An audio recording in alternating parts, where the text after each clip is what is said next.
Assalamualaikum warahmatullahi wabarakatuh. Selamat pagi, salam sejahtera untuk kita semua. Yang kami hormati, Ibu Luciana Mulansari, SPMPD, selaku dosen pengampu mata kuliah Filsafat Ilmu, dan rekan-rekan mahasiswa yang kami banggakan. Pada pertemuan hari ini, kami dari kelompok 7 yang beranggotakan Alika Istiqomah, Linda Kirani, Mesya Alfi Salsabila, Nur Fadilah, saya sendiri, dan Yusrita Nur Abida ingin mempresentasikan hasil diskusi kami mengenai pengetahuan dan kebenaran. Baik, tanpa ingin membuang waktu lebih lama lagi, selanjutnya akan saya serahkan kepada rekan-rekan kelompok 7. Silahkan teman-teman.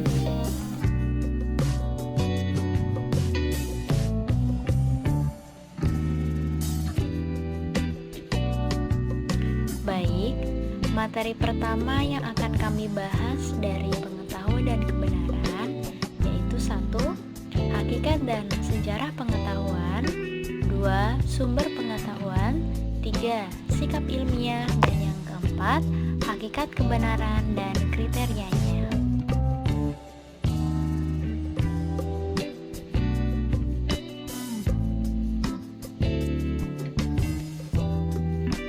Poin pertama yaitu hakikat dan sejarah pengetahuan.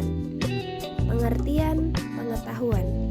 Pengetahuan merupakan buah pikir, ide, gagasan, konsep, serta pemahaman manusia yang kemudian mengambil inisiatif untuk berbagi pengetahuan dengan berbagai metode. Graf 2001. 2. Pengetahuan atau knowledge adalah hasil penginderaan manusia atau hasil tahu seseorang terhadap suatu objek melalui panca indera yang dimilikinya. Notoa Mojo 2014. Pengetahuan merupakan hasil dari keingintahuan manusia dengan suatu objek yang ingin diketahuinya. Pada hakikatnya, manusia memahami secara sederhana apa itu pengetahuan. Namun, yang menjadi masalahnya, tidak semua manusia dapat mendefinisikan dengan baik ilmu pengetahuan itu sendiri. Karena sebenarnya, pengetahuan itu timbul karena manusianya sendiri yang mencari tahu. Ilmu kadang memiliki makna sebagai sesuatu yang dimiliki seseorang setelah ia mempelajarinya. Sementara pengetahuan adalah apa yang diketahuinya. Jadi di sana perbedaan antara ilmu dan pengetahuan. Hakikat dan sejarah pengetahuan. Pengetahuan merupakan hasil dari suatu kumpulan proses pemikiran individu. Proses ini adalah kumpulan dari berbagai pemikiran yang akhirnya sampai pada sebuah kesimpulan, disebut suatu pengetahuan. Proses mendapatkan pengetahuan adalah hasil individu dipengaruhi oleh pengalaman, persepsi, kognisi, dan memori yang dimiliki. Sehingga pada dasarnya setiap orang memiliki pengetahuan terhadap suatu objek yang berbeda-beda maknanya, yang bersifat sangat subjektif.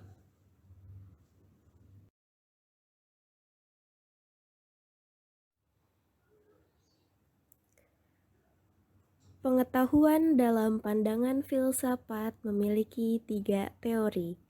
Yang pertama, ontologi, yaitu teori hakikat yang membahas tentang hakikat segala sesuatu yang melahirkan pengetahuan. Yang kedua, epistemologi, teori pengetahuan. Teori pengetahuan yang membahas bagaimana kita memperoleh pengetahuan. Dan yang ketiga atau terakhir, aksiologi, yaitu teori nilai, teori yang membahas tentang gunanya pengetahuan itu sendiri.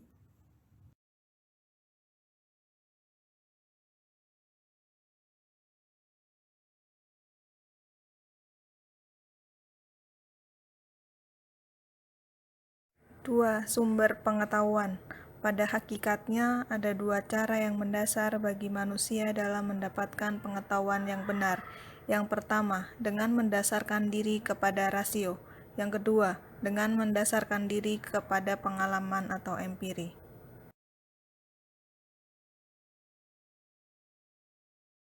Sumber pengetahuan. Yang pertama, rasionalis. Menggunakan metode deduktif dikenal dengan paham idealisme. Premis yang dipakai dalam penalarannya didapatkan dari ide-ide yang menurut anggapannya jelas dan dapat diterima. Ide-ide ini menurut mereka bukanlah ciptaan pemikiran manusia dan sudah ada sebelum manusia memikirkannya. Yang kedua, empirisme. Kaum empiris menggunakan metode induktif dalam menyusun pengetahuannya. Pengetahuan manusia bukan didapatkan lewat penalaran rasional yang bersifat abstrak, tetapi lewat fakta atau pengalaman yang konkret. Gejala-gejala alamiah menurut kaum empiris ini adalah bersifat konkret dan dapat dinyatakan lewat tangkapan panca indera manusia. Yang ketiga, intuisi. Salah satu sumber pengetahuan yang didapatkan tanpa melalui proses penalaran tertentu, tanpa melalui proses berpikir yang berliku-liku. Tiba-tiba saja sudah sampai di situ, jawaban atas masalah yang sedang dipikirkannya muncul dalam benaknya, bagaikan kebenaran yang menemukan pintu. Yang keempat, wahyu. Salah satu sumber pengetahuan yang dianugerahkan Tuhan kepada manusia. Disalurkan lewat makhluk-makhluk pilihannya. Agama merupakan sumber pengetahuan yang bukan saja mengenai kehidupan sekarang yang terjangkau pengalaman atau empiri, tetapi juga mencakup masalah-masalah yang bersifat transendental, yakni seperti latar belakang penciptaan manusia, tentang kehidupan kemudian di akhirat nanti, dan sebagainya.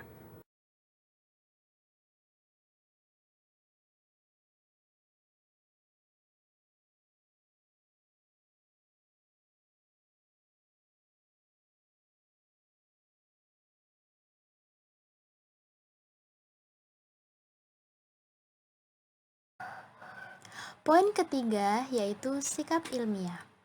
Pengertian dari sikap ilmiah itu sendiri adalah suatu sikap menerima pendapat orang lain dengan baik dan benar, tanpa mengenal putus asa dengan ketekunan dan keterbukaan. Sifat ilmiah merupakan sikap yang harus ada pada diri seorang ilmuwan atau akademisi ketika menghadapi persoalan-persoalan ilmiah untuk dapat melalui proses penelitian yang baik dan hasil yang baik pula.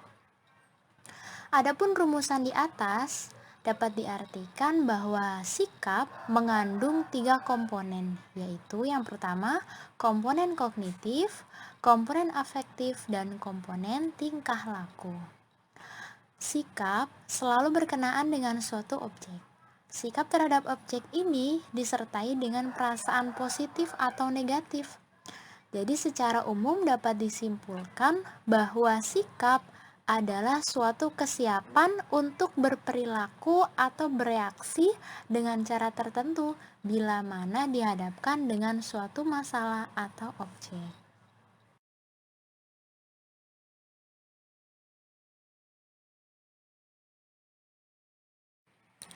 Macam-macam sikap ilmiah. Orang yang berkecimpung dalam ilmu ilmiah akan terbentuk sikap ilmiah, yang antara lain yang pertama, jujur. Jujur merupakan sikap atau sifat seseorang yang menyatakan sesuatu dengan sesungguhnya dan apa adanya, tidak ditambahi ataupun tidak dikurangi.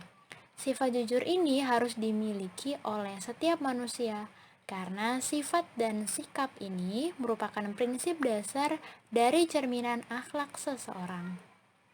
Yang kedua, yaitu terbuka. Seorang ilmuwan harus mempunyai pandangan luas, terbuka, dan bebas dari praduga. Seorang ilmuwan akan menghargai setiap gagasan baru dan mengujinya sebelum diterima atau ditolak. Dengan kata lain, ia terbuka akan pendapat orang lain. Keterbukaan berarti memberikan peluang untuk keluar ataupun masuk dan menerima berbagai hal yang masuk, baik itu di bidang ilmu pengetahuan, teknologi, dan kebudayaan, ideologi, paham, aliran, ataupun ekonomi. Yang ketiga, yaitu toleran. Seorang ilmuwan tidak merasa bahwa dirinya paling benar. Ia bersedia mengakui pendapat orang lain. Dalam menambah ilmu pengetahuan, ia bersedia belajar dari orang lain, membandingkan pendapatnya dengan pendapat orang lain. Ia memiliki tenggang rasa atau sikap toleran yang tinggi dan jauh dari sifat angkuh atau jauh dari sikap angkuh. Yang keempat yaitu skeptis. Skeptis adalah sikap kehati-hatian dan kritis dalam memperoleh informasi. Namun, skeptis bukan berarti sinis, tetapi meragukan kebenaran informasi sebelum teruji dan didukung oleh data atau fakta yang kuat. Tujuan dari skeptis yaitu tidak keliru dalam membuat pernyataan, tidak keliru dalam membuat keputusan atau kesimpulan. Yang kelima yaitu optimis. Optimis adalah berpengharap baik dalam menghadapi segala sesuatu, tidak putus asa dan selalu berkata, beri saya kesempatan untuk berpikir dan mencoba mengerjakannya. Seseorang yang memiliki kecerdasan optimis akan memiliki rasa humor yang tinggi. Sikap optimis berarti sikap yakin adanya kehidupan yang lebih baik dan keyakinan itu dijadikan sebagai bekal untuk meraih hasil yang lebih baik.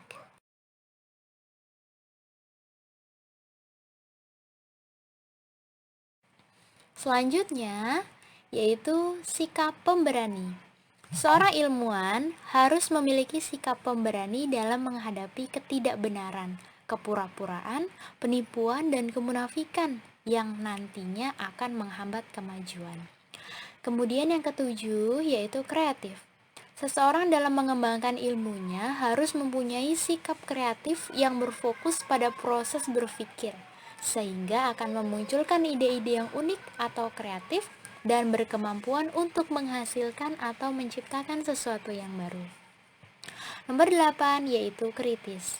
Sikap kritis direalisasikan dengan mencari informasi sebanyak-banyaknya, baik dengan jalan bertanya kepada siapa saja yang diperkirakan mengetahui masalah maupun dengan membaca sebelum menentukan pendapat untuk ditulis. Yang kesembilan yaitu sikap rela menghargai karya orang lain. Sikap rela menghargai karya orang lain diwujudkan dengan mengutip dan menyatakan terima kasih atas karangan orang lain dan menganggapnya sebagai karya yang orisinal milik pengarangnya. Dan yang ke-10 yaitu sikap menjangkau ke depan. Sikap menjangkau ke depan dibuktikan dengan sikap futuristik, yaitu berpandangan jauh, mampu membuat hipotesis dan membuktikannya, dan bahkan mampu menyusun suatu teori baru.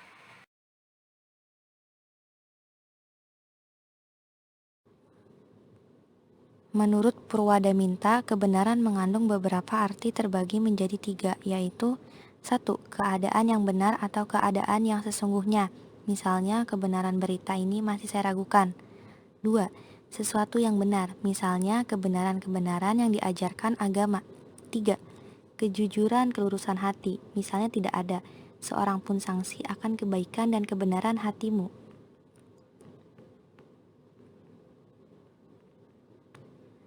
Banyak para ahli yang memaparkan ide tentang sudut pandang kebenaran termasuk bagaimana membuktikannya. Berikut ini beberapa 3 sudut pandang mengenai hakikat kebenaran. Yang pertama, kebenaran ilmiah. Yang kedua, kebenaran non-ilmiah. Yang ketiga, kebenaran filsafat.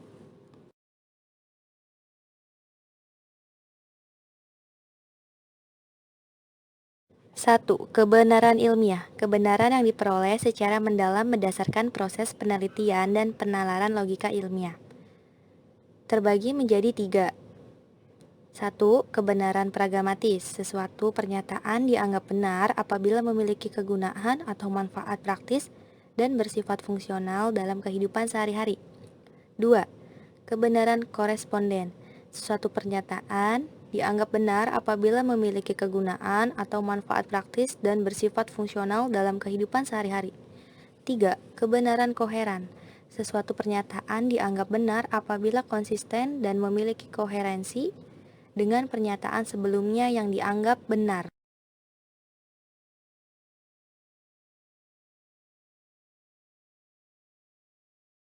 2. Kebenaran non-ilmiah diperoleh berdasarkan penalaran logika ilmiah. Ada juga kebenaran karena faktor-faktor non-ilmiah. Yang pertama, kebenaran karena kebetulan. Yang kedua, kebenaran karena akal. Yang ketiga, kebenaran agama dan wahyu. Yang keempat, kebenaran intuitif. Yang kelima, kebenaran karena trial dan error. Keenam, kebenaran spekulasi. Dan yang ketujuh, kebenaran karena kewibawaan.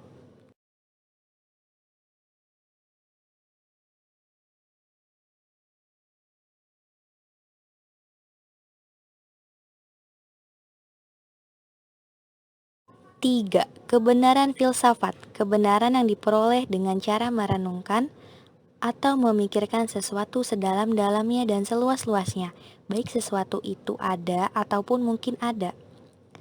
Yang pertama, ada realisme. Artinya mempercayai sesuatu yang ada di dalam dirinya sendiri dan sesuatu yang pada hakikatnya tidak terpengaruh oleh seseorang. Yang kedua, naturalisme, artinya sesuatu yang bersifat alami, memiliki makna, yaitu bukti berlakunya hukum alam dan terjadinya menurut kodratnya sendiri. Yang ketiga, positifme, artinya menolak segala sesuatu yang di luar fakta dan menerima sesuatu yang dapat ditangkap oleh panca indera. Yang keempat, materialisme, artinya orientasi berpikir adalah materi. Yang kelima, idealisme, artinya menjelaskan semua objek dalam alam dan pengalaman sebagai pernyataan pikiran. Yang keenam, pragmatisme, artinya hidup manusia adalah perjuangan hidup terus-menerus yang syarat dengan konsekuensinya praktis. Dan yang terakhir ada kriteria kebenaran. Kriteria kebenaran adalah ukuran atau penilaian terhadap sesuatu yang dapat digolongkan sebagai sesuatu yang benar. Kriteria kebenaran tidak terlepas dari apa yang ada pada diri manusia dan apa yang ada di luar diri manusia. Para filosofi memberikan pengertian secara terminologis sebagai berikut. 1. Aristoteles mengemukakan bahwa kebenaran adalah persesuaian antara pikiran dan kenyataan. 2. Plato mengemukakan bahwa kebenaran adalah sesuatu yang terdapat pada apa yang dikerjakan untuk dikenal. 3. Sidi Gazilba memberikan pengertian dengan mengemukakan bahwa lawan katanya antara lain khilaf, dibikin-bikin, dusta, pemalsuan, dan ketidakpastian.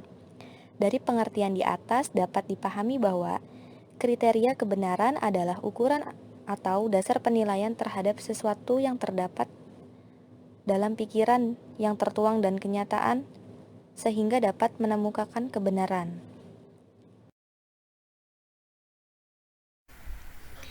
Baik, dari yang sudah disampaikan oleh rekan-rekan saya, maka kesimpulannya adalah yang pertama, bahwa kebenaran dalam studi ilmiah dapat dipandang beragam, yaitu 1. Kebenaran berkaitan dengan kualitas pengetahuan. Kebenaran ini bersifat subjektif, relatif, absolut, intersubjektif, dan kebenaran yang bersifat dogmatif atau absolut. Yang kedua, kebenaran dikaitkan dengan sifat-sifat atau karakteristik dari berbagai cara atau dengan cara penginderaan, intuisi, atau dengan keyakinan. Yang ketiga, kebenaran yang dikaitkan atas ketergantungan. Artinya, nilai kebenaran itu amat tergantung pada subjek atau objek yang memiliki pengetahuan itu. Maka, filsafat ilmu sebagai refleksi filsafat yang tidak pernah berhenti mencari dan menemukan kebenaran ilmu sangat penting dijadikan sebagai landasan untuk memperoleh kebenaran dalam ilmu.